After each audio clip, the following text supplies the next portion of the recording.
আসসালামু আলাইকুম। সবাই কেমন আছেন? আজকে একটা জিনিস দেখে মনে অনেক কিছু ভাবলাম। এই যে বিড়ালের বাচ্চা ২ টা দেখছেন, বিড়ালের বাচ্চা অবশ্য নয়, একটু বড় হয়েছে।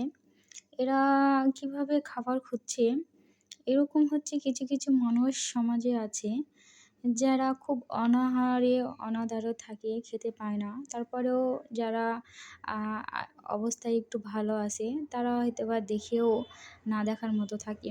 এই যে আ গ্রামের মধ্যে যে বিড়ালগুলা থাকে, এইসব বিড়ালগুলা কিন্তু ঠিকঠাক মতো তেমন একটা খেতেও পায় না। অনেক বাসায় গেলে দেখা যায় অনেক রকমভাবে অত্যাচার করে।